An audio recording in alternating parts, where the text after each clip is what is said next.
एक सैनिक का काम सड़कों पर आना नहीं है। ये सरकार है जबरदस्ती हमारे से रोडों के ऊपर हमारे को बिठा रही है और हमारे को रेलवे ट्रैकों पर बिठा रही है। ये बहुत ही अशोभनीय बात है। जिस देश का सैनिक अगर सड़कों के ऊपर आता है, रेलवे ट्रैकों पर आता है, तो इससे और दुर्भाग्य है उस देश का क्या होगा। स्टेशन के ऊपर ट्रैक। सभी फौजी भाई और साथियों को जय हिंद।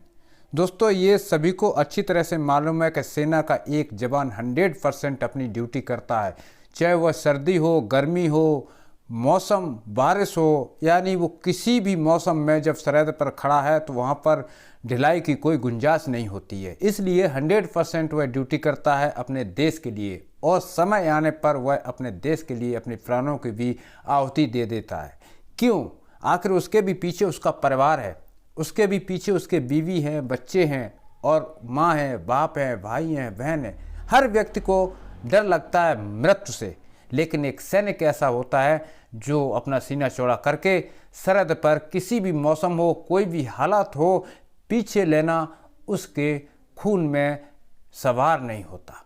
यानी मर जाना मंजूर है लेकिन पीछे हट जाना मंजूर नहीं है। एक सैनिक अपनी ड्यूटी सरहद पर इसी तरह से करता है, चाहे वो नौकरी 15 साल करे, 24 साल करे या 28 साल करे या 32 साल करे। लास्ट एक वार्स की जो नींव होती है, यानी लास्ट उसकी जो चोटी होती है, वह होती है सूबेदार मेजर ऑनरी कैप्टन। आज जो हमारे युवा भाई है, युवाओं का भी साथ है, युवाओं का भी सहयोग है इस आंदोलन में, जो आज हमारे एक्स मैन इक्वल एमएसपी को लेकर के अपनी मांगे कर रहे हैं। आप सभी को मालूम है कि आज दिल्ली हाई कोर्ट में इस पर बड़ी सुनवाई होनी थी। आखिर जब एक नेशनल सिक्योरिटी का जो केस है, दिल्ली हाई कोर्ट इस पर क्या कर सकता है? जो हाई कोर्ट होता है वह एक स्टेट का होता है, हर स्टेट में एक हाई कोर्ट होता है, लेकिन हम नेशनल सिक्योरिटी के जवान से हैं तो हमारे लिए एक ही कोर्ट होता है, वह होता है आर्मी कोर्ट या फिर सुप्रीम कोर्ट। तो फाइनल अथॉरिटी इसका कौन है? आखिर एमएसपी को देने में सरकार को क्या दिक्कत है? क्या सरकार चाहती है कि जवान और अफसरों के बीच में इसी तरह से मतभेद बने रहे? मैं आज के वीडियो में आपको सब चीज़ें बताऊंगा कि आज जो 20 दिसंबर 2023 को दिल्ली हाई कोर्ट में सुनवाई होनी थी, उस पर क्या हुआ। क्या फिर से हमारे जो जवान हैं, पिछले 1 साल हो चुका है, 1 साल से ज़्यादा हो चुका है, जो आज दिल्ली धरने पर बैठे हैं, अलग अलग राज्यों में धरना प्रदर्शन हो रहे हैं। कोई डिस्ट्रिक्ट मजिस्ट्रेट के यहाँ जाकर के अपने ज्ञापन सौंपता है, तो कोई राज्यपाल के यहाँ ज्ञापन सौंपता है, कोई किसी एमपी के गेट खटखटा रहा है, तो कोई किसी मंत्री के पास जा रहा है अपनी एमएसपी के लिए।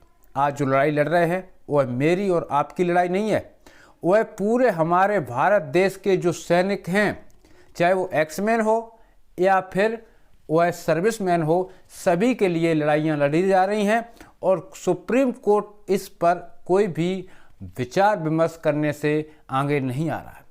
आखिर सबसे पहले मैं आपको जो 3-4 पॉइंट बताऊंगा उस पर आपको ज़रूर अमल करना पड़ेगा और आपको भी ये चीज़ें मानना पड़ेगा। बेशक आप बीजेपी के अंधभक्त हों चाहे सैनिक हो, हमारे सेना के बीच में भी बहुत सारे ऐसे लोग हैं जो बीजेपी के अंधभक्त हैं। मैं ये रियलिटी बोल रहा हूँ, क्योंकि अगर बीजेपी की बुराई कर दो तो हमारे सैनिक आपस में झगड़ा कर बैठते हैं। ऐसा नहीं है दोस्तों, जो मुझे खाने के लिए देता है वही मेरा माँ बाप होता है, वही भगवान होता है, जिसके पीछे मेरा आज परिवार का गुजारा हो रहा है। चाहे वो कांग्रेस सरकार हो या बीजेपी सरकार हो, मुझे उससे कोई फ़र्क नहीं पड़ता। मुझे सिर्फ फ़र्क पड़ता है तो जो मेरे अधिकार हैं मुझे वापस मिलना चाहिए, हमको इससे ज़्यादा और कुछ नहीं चाहिए। तो सुप्रीम कोर्ट में जो आज सुनवाई थी सेना की, यानी एमएसपी इक्वल पे को लेकर के, तो उस पर 3:30 बजे का टाइम टेबल लगा हुआ था कि 3:30 बजे इस पर बहस शुरू होगी और लगभग 10 से 15 मिनट या 1 घंटा, क्योंकि इतना ही कोई केस देता है। ये केस जो वहाँ पर चलते हैं बड़े बड़े वीआईपी होते हैं, जो मर्डर केस, एक राजनीतिक दल से जुड़े हुए जो केस होते हैं उन्हीं पर सुनवाई होती है।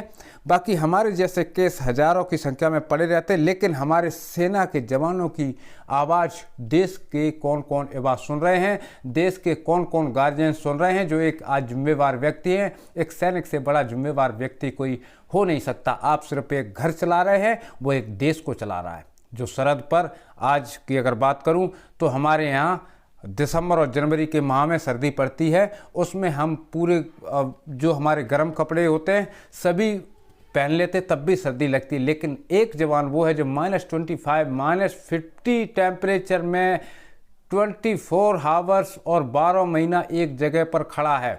उसको छुट्टी मिल जाए तो ठीक है, छुट्टी ना मिले तब भी ठीक है। कभी सरकार के पास रोता नहीं है कि मुझे छुट्टी नहीं मिली। लेकिन अगर रो रहा है तो एमएसपी के लिए वो रो रहा है, आज भी रो रहा है, जो कि एक सेना के जवान की जो एमएसपी है 5200 रुपये है और एक अधिकारी की जो सैलरी है वह 15,500 है। क्यों है? ये सरकार जो भेदभाव कर रही है इसको निकाल दे। तो कहने का मतलब ये है कि कोर्ट में इस पर सुनवाई हुई लेकिन कोई भी तथ्य निकल के सामने नहीं आया है। अब आगे की रणनीति क्या है?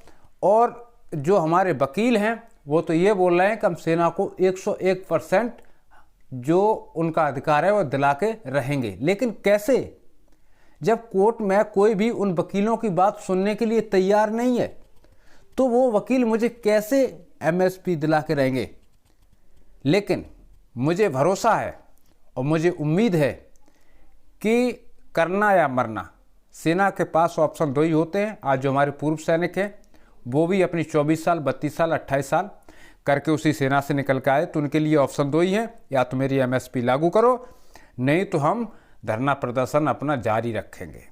अब 2024 में लोकसभा जो इलेक्शन है उससे पहले सोचना ये होगा, या तो सरकार के पास अहंकार है कि ऐसे सैनिकों से हमारा क्या होने वाला है, वोट दे या ना दे सरकार तो बनेगी, ये सोच हो सकती, तो फिर इस पर कोई भी सुनवाई नहीं होगी, जैसा है वैसा ही चलेगा। क्योंकि अगर एमएसपी पर अगर सुनवाई कर देती है सरकार तो सरकार को एक बड़ा अमाउंट चुकाना पड़ेगा, क्योंकि पूरा एरियल देना पड़ेगा जब से एमएसपी लागू हुआ है। तो मोदी सरकार ये सब चीज़ों पर बहुत मैथमेटिक्स लगाती है और ये सब चीज़ें देने से घबराती है।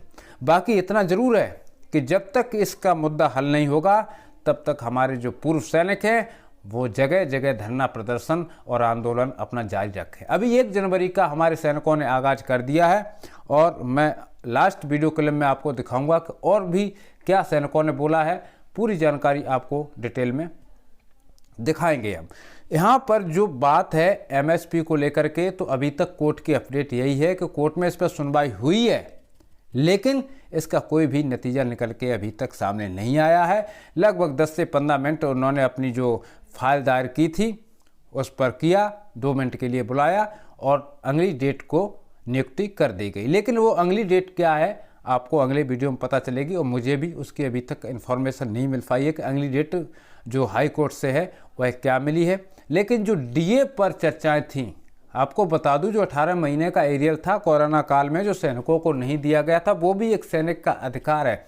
आखिर सरकार ने न तो मेरा टैक्स माफ़ किया था उस समय जब कोरोना चल रहा था, सरकार ने ना ही हमको राशन पानी दिया था, क्योंकि जब पूरे देश में गरीबों को राशन दे रहा था उस समय काफ़ी सारे फौजी ऐसे थे जो अपने घर से राशन ले जा करके गरीबों को दिया, लेकिन सरकार का कुछ नहीं लिया। तो सरकार ने ना तो हमारा टैक्स माफ़ किया, नहीं तो जीएसटी और आईएसटी ये कोई भी चीज़ें माफ़ नहीं की, तो फिर आपके पास पैसे की कमी कहाँ से आ गई?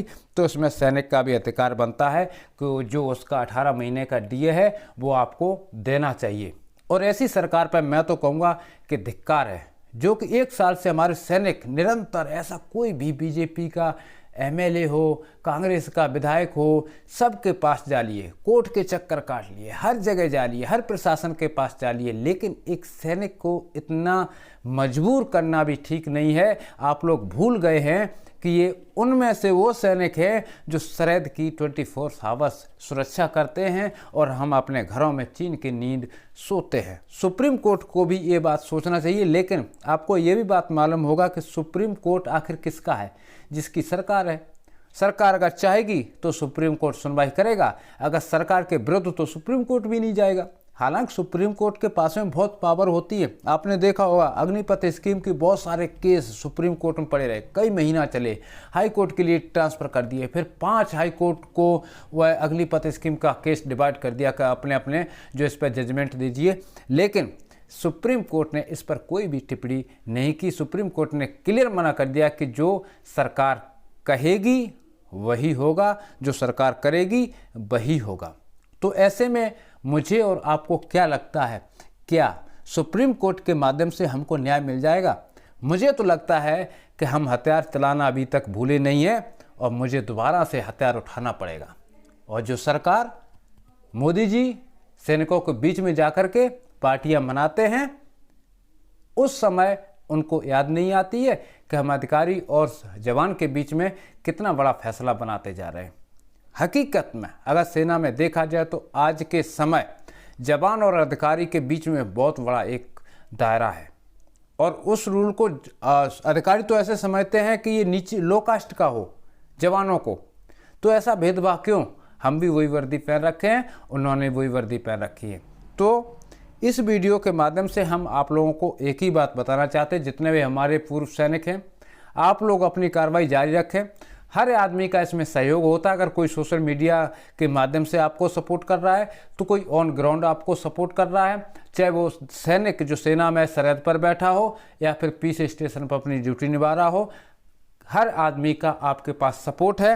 आप इसी तरह से निरंतर अपना प्रयास करते रहें और हम भी उन सभी बहादुर जवानों से, जेसीओ साहब से और एनसीओ एंड हमारे बहादुर जवान सभी से मैं निवेदन करता हूं कि सभी का सहयोग है। आज एक सैनिक अगर दिल्ली में आंदोलन कर रहा है, वो हमारे और जितने भी सरहद पर खड़े हैं सभी के और हमारे परिवार के लिए ही आंदोलन कर रहा है। वो अपने अकेले के लिए एमएसपी बढ़ाने के लिए आंदोलन नहीं कर रहा है, वह सेना की छवि को बढ़ाने के लिए, सेना की वेलफेयर के पूरा दिलाने के लिए ही बातें कर रहा है। लेकिन रक्षा मंत्रालय क्या है? रक्षा मंत्रालय भी हमारे अधीन है।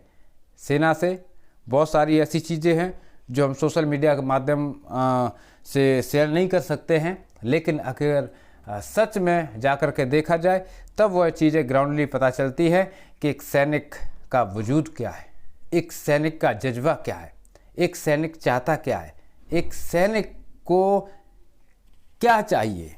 ये सब चीज़ें एक सोचने वाली बातें होती है। ये रक्षा मंत्रालय से कभी किसी ने नहीं सोची। अब हम आपको लास्ट में एक वीडियो क्लिप और दिखाऊंगा। सैनिक वेलफेयर एसोसिएशन कैथल से आज यहाँ पर हम आए हैं और आगे बात रही आपकी, जिस प्रकार से आपने कहा कि कब तक रहेंगे, कब तक ये है, जब तक ये सरकार अपनी जिद को नहीं तोड़ती और जो हमने मांग रखी हुई है 3 सिटिंग जजों की, भी वो कमेटी आए और 3 महीने के अंदर वो करते तो उसी टाइम उठा देंगे हम। इसमें हमारी कोई किसी के साथ में जिदबाजी नहीं है।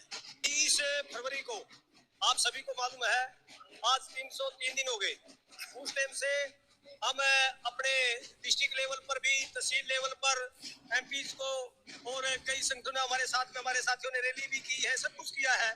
और हमने भी 25 तारीख को पीछे रेल रोको आंदोलन किया था, रेल भी रोकी गई थी, सफल प्रदर्शन था। सब काम होने के बाद में भी ये सरकार इनकी तरफ ध्यान नहीं है। अपने देश के लिए अपनी जान देते हैं, वहां पर अपनी जान निछावर करते हैं, शहीद होते हैं, लेकिन एक सैनिक का काम सड़कों पर आना नहीं है। ये सरकार है जबरदस्ती हमारे से रोडों के ऊपर हमारे को बिठा रही है और हमारे को रेलवे ट्रैकों पर बिठा रही है। ये बहुत ही अशोभनीय बात है। जिस देश का सैनिक अगर सड़कों के ऊपर आता है, रेल ट्रैकों पर आता है, तो इससे और दुर्भाग्य है उस देश का क्या होगा। स्टेशन के ऊपर ट्रैक को रोका, रेलों को रोका, हमने बिल्कुल शांतिपूर्वक उसमें कार्य किया, बिल्कुल डिसिप्लिन में रहकर, जैसे कि एक फौजी आदमी रहता है उसी प्रकार से। और हमने वहां पर जो वहां के डीजीपी थे और वहां के डीसी मैडम थी पटियाला की, उन्होंने हमारे जो साथी थे, हमारे जो सीनियर साथी थे, हमारे अगू थे, उनको ये कहा भी हम आपको राज्यपाल से मिला देंगे, राज्यपाल आपके बारे में बात करेंगे। वो सभी हमने उनके ऊपर ही छोड़ दिया था। वो सभी बातें वहां पर छोड़ने के बाद में भी उसका रिजल्ट क्या निकला? 0। तो बिल्कुल सही बात है भाई। उस टाइम ये ट्रेलर है तब वो जो 25 जनवरी उसका 25 का था अपना क्या नाम है, नवंबर का, वो एक ट्रेलर था। और अब ये सरकार पूरी फिल्म देखना चाहती है तो 1 जनवरी को ये सैनिक पीछे नहीं हटेंगे, न कभी अपने बॉर्डरों से पीछे हटे, गोली खाई है लेकिन पीछे नहीं हटे। तो उसी प्रकार से अभी 1 जनवरी को भी इसी प्रकार से हम पीछे नहीं हटेंगे, चाहे हमारे ऊपर गोली चलो, चाहे लाठी बरसो, चाहे डंडा बरसो, चाहे पत्थर बरसो, कुछ भी बरसो, हम पीछे नहीं हटेंगे।